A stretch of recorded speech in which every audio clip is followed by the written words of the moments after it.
ओहो, आ गया हमारी मुरादों को पूरा करने वाला हसीन जंगल आ गया। राजपुताना पर मुगलिया फतेह का परचम फहराने की राह में आखिरी पड़ाव आ गया। आ जाओ सिपाहियों, आ जाओ, यहाँ डरने की कोई जरूरत नहीं है। इस जंगल से दोस्ती कर चुके हैं हम। आ जाओ, चलो।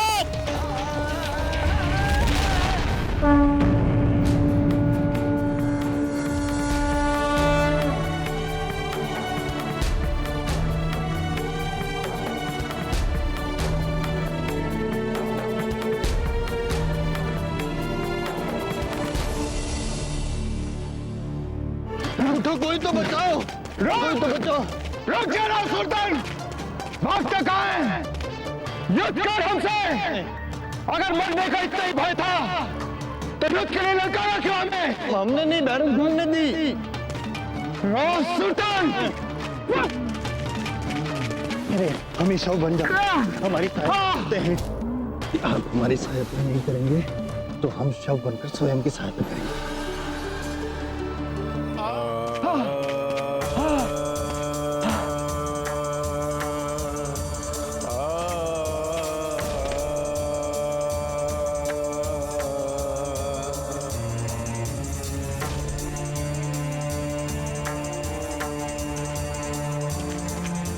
सुल्तान,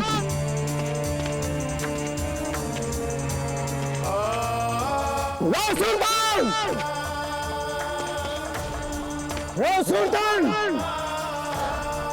कहाँ छुप गया? कहाँ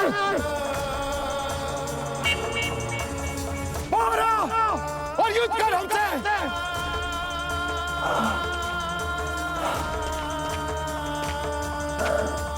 सभी लोग चौकन्ने रहो, एक भी निशाना चूकना नहीं चाहिए। लता, रुको।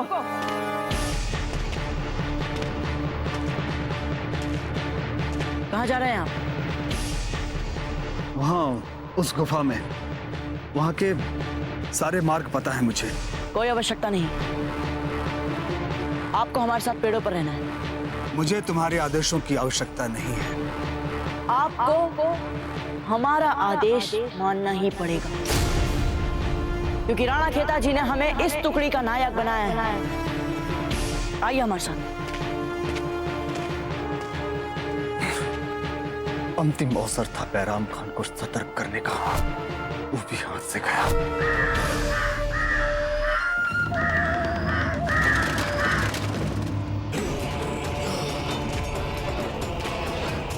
अभी सब कुछ समाप्त नहीं हुआ है।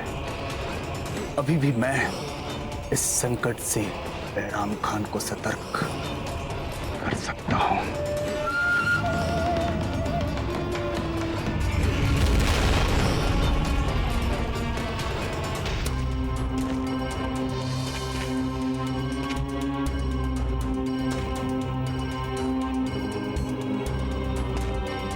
सुल्तान, सामने आओ, हमारे सामने।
अचानक परिंदे बदहवास से क्यों उठ रहे हैं?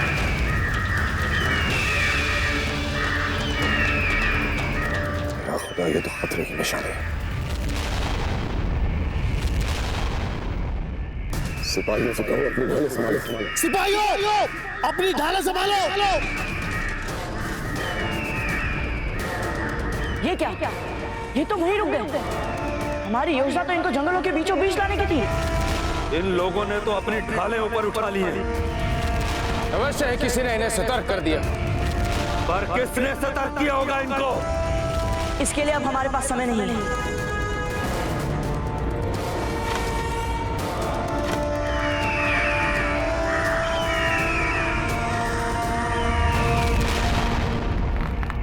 हर हर महादेव! हर हर महादेव! हर हर महादेव! आक्रमण!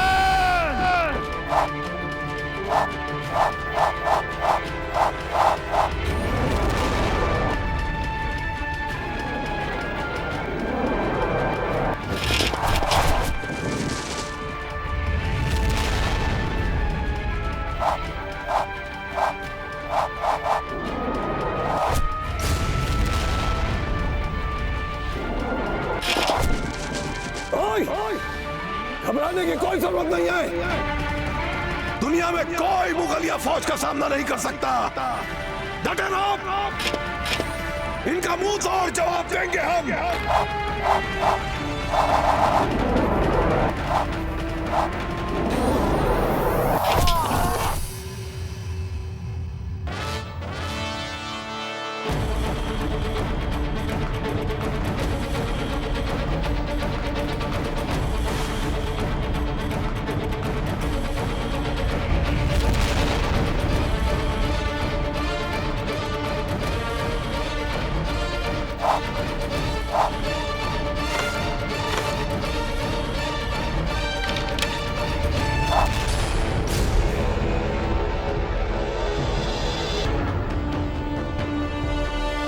ये साधारण विष नहीं है। ये विष मात्र अगर किसी को छू भी जाए तो उसकी मृत्यु निश्चित है।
हे गिरधर गोपाल, हमारे सुहाग की रक्षा कीजिए।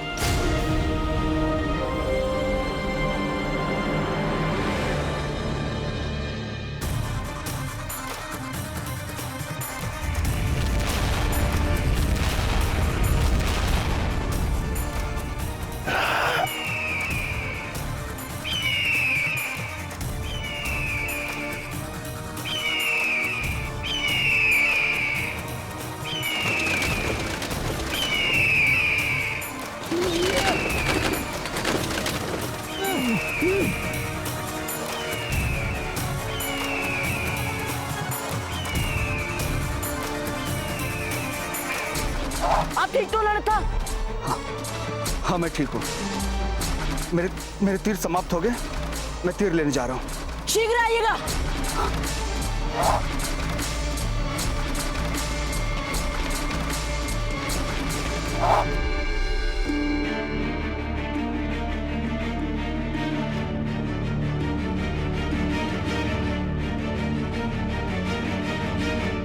शील, तुमने हमारे कार्य में हस्तक्षेप किया है, हम तुम्हें भी मृत्यु दंड देंगे।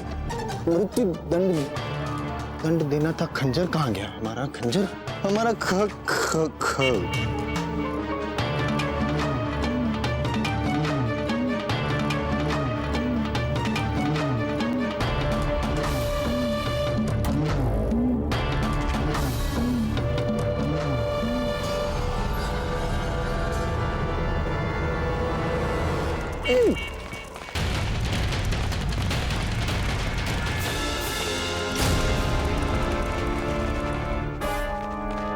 रुक जाओ। कहाँ जा रहे हैं आप दोनों? मुगल सेना आपके ऊपर वार करे उससे पहले उन्हें अपने तीरों से छलनी करना है, क्योंकि हमें पता है कि आप बहुत देर तक छुप के युद्ध नहीं कर सकते। तो आप उनसे लड़ना है, पहले मैं उनके सामने आए। हमने सोचा उससे पहले ही उन्हें अपने तीरों से छलनी क्यों ना कर दें। गुरुकुल में गुरुवर से युद्ध कला की शिक्षा लेने के बाद भी आप दोनों में ऐसी अनुशासनहीनता। जाइए, अपने अपने स्थानों पर जाकर छिप जाइए और वहां से आक्रमण कीजिए। ये छापामार युद्ध है और इस युद्ध में ऐसे खुलेआम घूमना अपने प्राणों को संकट में डालना होता है। जाइए शीघ्र।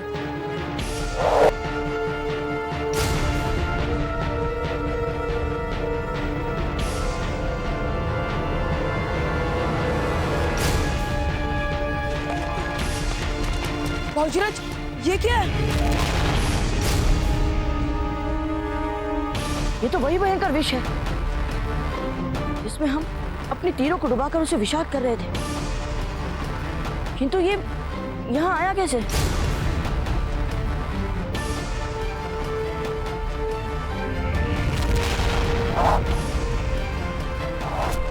भाऊजीराज! भाऊजीराज, हम वापस मर जाते हैं।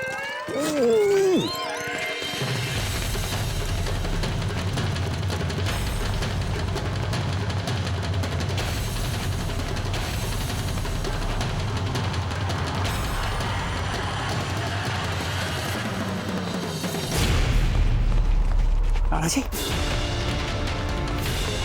राणा जी,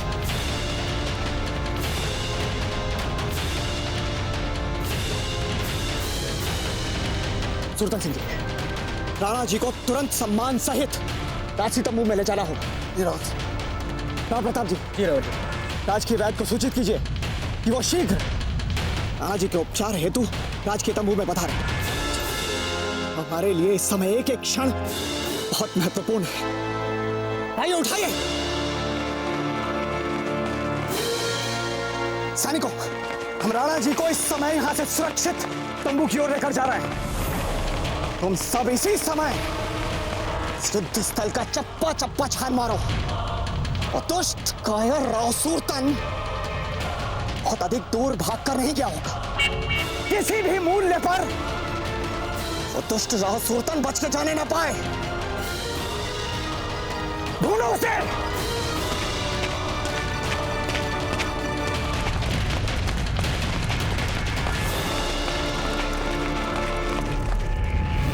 हाँ, हम ठीक हैं, कुछ नहीं हुआ है हमें। अब हमें ये युद्ध भीलों की शैली में ही लड़ना है और देख लेना हमें कुछ नहीं होगा। आप दोनों भी अपने अपने स्थान पर जाइए और छिप जाइए और वहां से मुगलों पर वार कीजिए। इस समय आप लोगों को हमारी चिंता नहीं करनी है, मुगलों से लड़ना है। भाऊजीराज, मैंने तो सुना था कि मुगलों के सैनिक श्रेष्ठ धनुर्धर है, फिर इतनी क्यों चक्र अपने निशाने में? क्योंकि उन्हें नहीं पता कि उनका लक्ष्य कहाँ है, उन्हें कहाँ पर वार करना है और किस पर वार करना है। चलिए।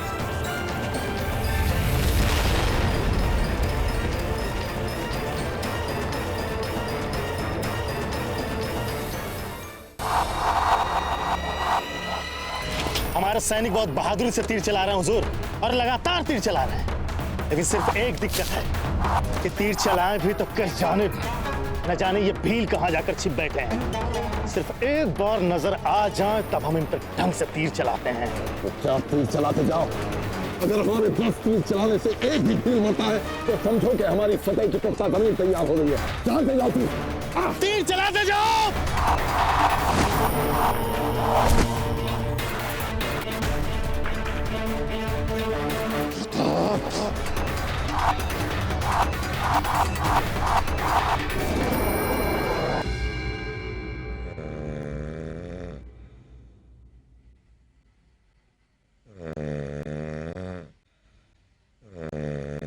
जीजा,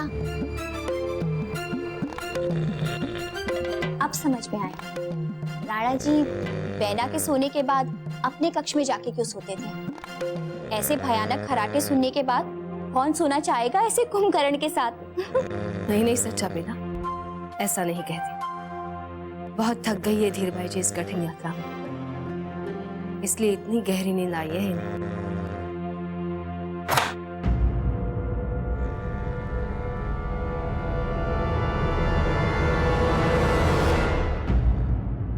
कुछ खटका सा हुआ, आपने सुना सच्चा बेना? जीजा, हमें तो इन खराटों के अतिरिक्त अभी और कुछ सुनाई नहीं दे रहा है।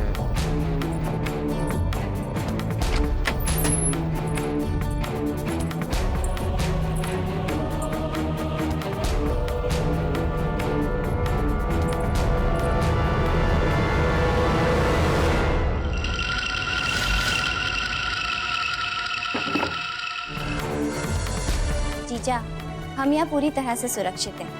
अब क्यों इतनी चिंता कर रही हैं? फिर भी ध्यान तो रखना ही चाहिए ना, युद्ध काल चल रहा है बेना।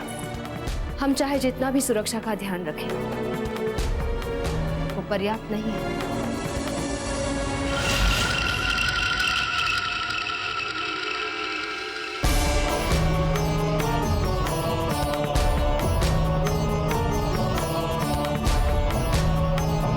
बैतरा जी, अब राणा जी की स्थिति कैसी है?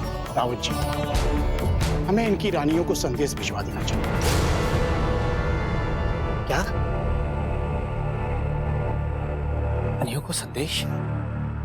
कैसा संदेश बैतरा जी? यही कि ये उनकी प्रार्थनाओं का ही फल है कि आज मेवाड़ नाथ के शरीर में फिर से जीवन का संचार हुआ। यदि वो हथियार एक सूत भी इनके शरीर में और धस जाता, इनके प्राण भी ले सकता।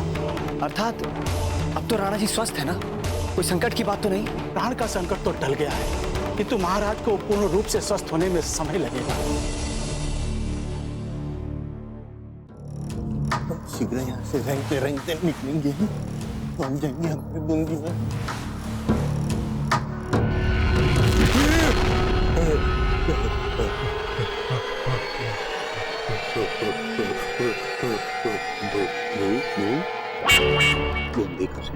कहाँ जा रहे हैं हुकुम? वो देखिए, मेवाड़ के सैनिक आ रहे हैं शव एकत्रित करने। आप खड़े होंगे तो वे लोग देख लेंगे। मेरा सुझाव माने हुकुम, बनावटी शव बने रहें, नहीं तो आप पकड़े जाएंगे। हमारा सैनिक हमसे भी चतुर जा रहा हूँ। शाबाश मेरे बहादुरों, हौसला रखो। चींटियां हैं ये, मामूली सी चींटियां, पर निकल आए हैं इनको। इसलिए ये भील समझते हैं कि मुगलिया फौज पर छुपकर तीर चलाने से ये हमें शिकस्त दे देंगे।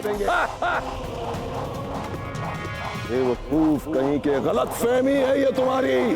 ये सल्तनत मुगलिया की शाही फौज है, शाही फौज। अरे पहाड़ सामने आए तो पहाड़ कुचल दे, जंगल आए तो जंगल के जंगल उजाड़ दे, तो तुम क्या चीज हो? हम पर तीर चलाएंगे। चलाओ चलाओ, देखते हैं कितने तीर है तुम्हारे तरकश में। शाबाश बहादुरों, जवाब दो, जवाब दो इन्हें।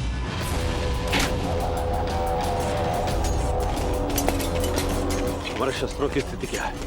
सरदार, अब बहुत देर तक चलाने के लिए हमारे पास तीर नहीं है, और बैराम खान के सैनिक बिना डरे धीरे धीरे हमारे जंगल की ओर बढ़ते जा रहे हैं सरदार।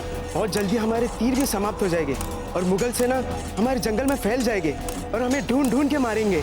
नहीं, जब तक हम जीवित हैं, हम ऐसा कुछ नहीं होने देंगे। कुंवर प्रताप, कटु सत्य ये है कि यदि युद्ध मात्र शौर्य और साहस से जीता जाता तो आज पूरी पृथ्वी पे केवल राजपूताना शासन होता, किंतु ऐसा नहीं है।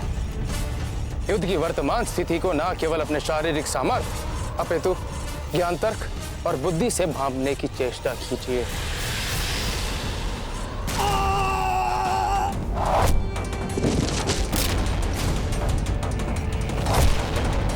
समय हाथ से फिसलता जा रहा है। हमने घात लगाकर उन पर हमला भी किया, पर वो हमारी तरफ बढ़ते चले आ रहे हैं। अब जब तक लड़ सकेंगे लड़ेंगे, आगे महादेव की इच्छा। नहीं राणा खेताजी, गुरुवर ठीक कह रहे हैं। हमें अब इस युद्ध में व्यवहारिक होना पड़ेगा। हमें एक उपाय सूझा है। हम सभी अपनी अपनी टुकड़ियों को संभालते हुए पश्चिम दिशा की ओर चलते हैं। और हाँ राणा खेताजी, नता को भी साथ लेके चलिएगा।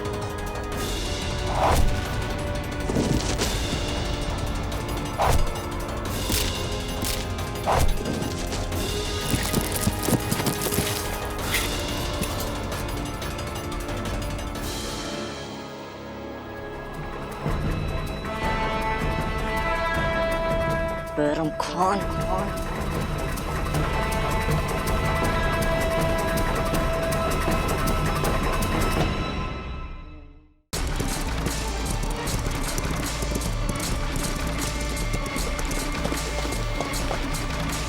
युद्ध की वर्तमान स्थिति को देखकर अब यूं लगता है कि बैरम खान की मुगल सेना अब हम पर किसी भी क्षण हावी हो सकती है। इस स्थिति से बाहर निकलने के लिए हमारे पास केवल एक ही विकल्प बचा है। हमें कुछ ऐसा करना चाहिए जिससे मुगल सेना यहाँ से लौट जाए। बहुत ही अच्छा सुझाव है। बल्कि होना यह चाहिए कि हम एक साथ शत्रु पर आक्रमण करें। उल्टे तुम शत्रु को पीछे हटाने की जुगत सोच रहे हो? भूल गए हमारी योजना क्या थी? शत्रु को जंगल के बीच में लाओ, फिर हम एक साथ घेर कर उसे मार डालेंगे। क्यों सरदार? हाँ, थी हमारी योजना उनको जंगल के बीचों बीच आने देने की, फिर उन पर आक्रमण करने की। किंतु अब वे सतर्क हो चुके हैं। उन्हें किसी ने पहले ही सतर्क कर दिया है। अब हमारे पास इस समय उन पर खुलकर आक्रमण करने योग्य हथियार नहीं है। अब तो किसी प्रकार हम उन्हें यहाँ से भगा दें, फिर हम सोचेंगे कि दोबारा हम उन पर आक्रमण कैसे कर सकते हैं। पर ये होगा कैसे? बैरम खान और उसकी सुरक्षा टुकड़ी पर आक्रमण करने में झोंक देंगे तो हो सकता है ये क्या कह रहे हो तुम? हम मुगलों की विशाल सेना को छोड़कर उसके एक भाग पर आक्रमण करने में अपनी पूरी शक्ति लगा दें? उससे क्या होगा हमें? क्योंकि सारी मुगल सेना बैरम खान के संकेत पर ही चल रही है। यदि हम बैरम खान के ही आंखों के सामने उसके सबसे विश्वस्त सैनिकों को एक के बाद एक मारेंगे तो बैरम खान घबरा जाएगा। और जब सेना का सेनापति घबराता है तो उसका प्रभाव पूरी सेना पर पड़ता है। और घबराया बैरम खान तुरंत अपनी सेना को यहां से पीछे हटने का ही आदेश देगा। देख लीजिएगा आप सब।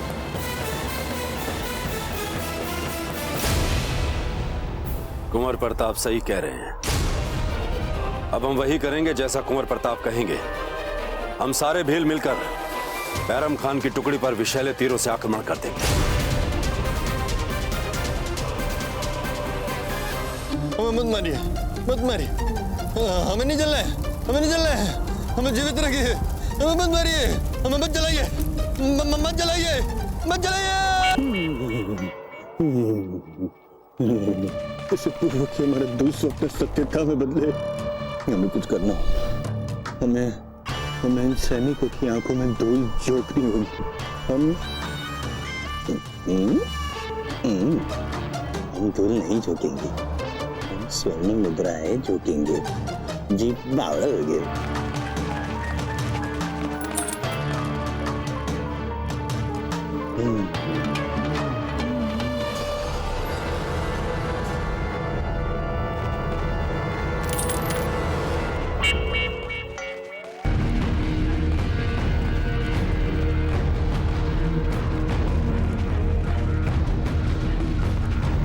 मत छुए इन स्वर्ण मुद्राओं को। यह अवश्य सुरतन सिंह की होंगी। हम मेवाड़ के सैनिक हैं। ऐसे अत्याचारी के काले धन को हम हाथ तक नहीं लगाएंगे, समझे? इससे अच्छा कि हम उसे खोजते हैं।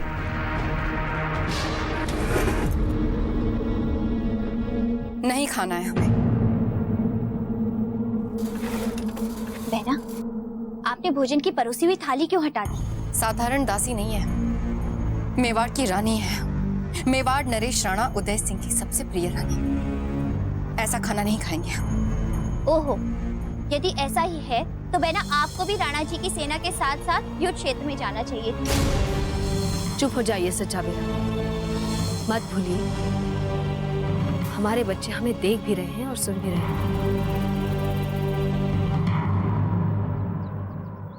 धीर भाई जी, शतरानियों का सबसे महत्वपूर्ण गुण होता है कि यदि आवश्यकता पड़े तो वे स्वयं को विपरीत से विपरीत परिस्थिति में भी ढाल लेते हैं। आइए, हमारे साथ खा लीजिए कुछ। हम जानते हैं आप ज्यादा देर तक भूखी नहीं रह पाएंगे।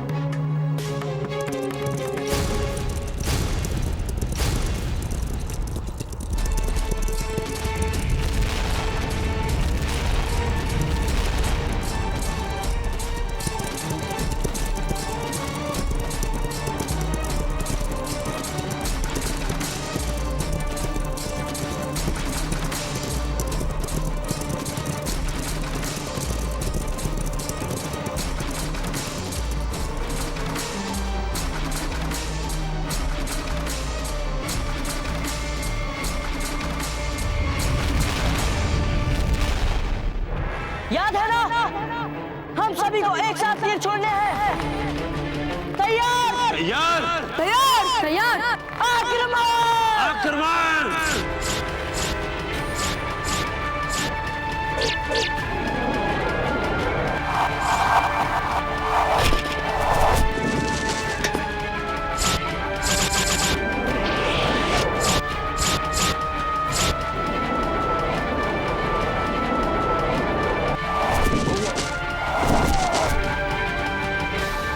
हुजूर, हुजूर हमें फौरन पीछे हट जाना चाहिए। हुजूर दुश्मन छिपा हुआ भी है और उसके तमाम तीर जहरीले हैं हुजूर, और ऐसा जहरीला तीर मैंने अपनी जिंदगी में पहले कभी नहीं देखा हुजूर। हुजूर फौज को वापस चलने का आदेश दीजिए। नहीं हुजूर, इनकी जान बचा लीजिए। चलो हुजूर,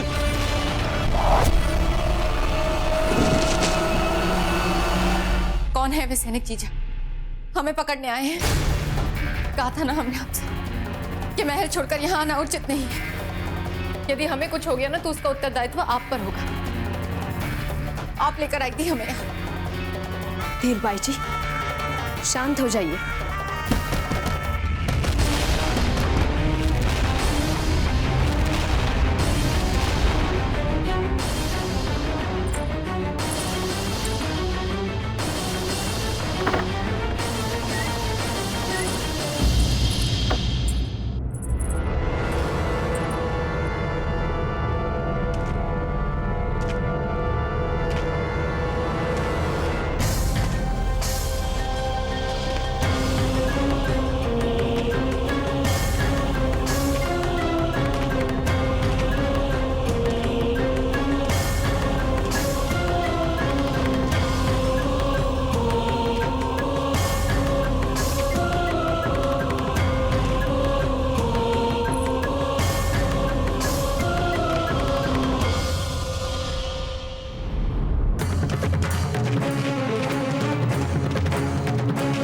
यहाँ तो कोई नहीं। लगता है तुम्हें कोई भ्रम हो गया है। शायद हो सकता है। तुम आगे चलो, मैं कुछ पल यहाँ विश्राम करना चाहता हूँ। बहुत अधिक थक चुका हूँ। तुम जाओ, ढूंढो उस भगोड़े को।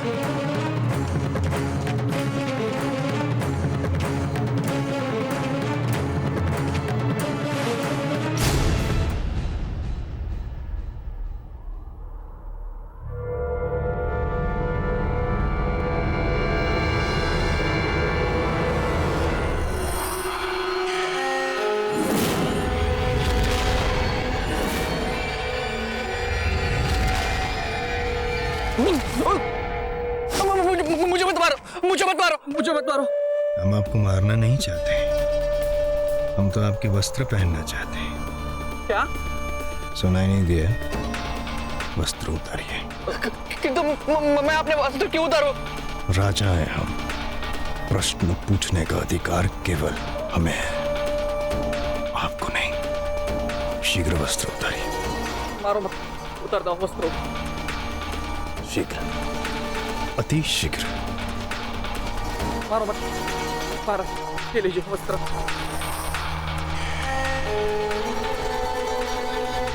हम आपको जीवित छोड़ सकते थे, छोड़ेंगे नहीं। क्यों महाराज? क्योंकि आपने हमें भगोड़ा कहा। महाराज गलती हो गई, महाराज गलती हो गई।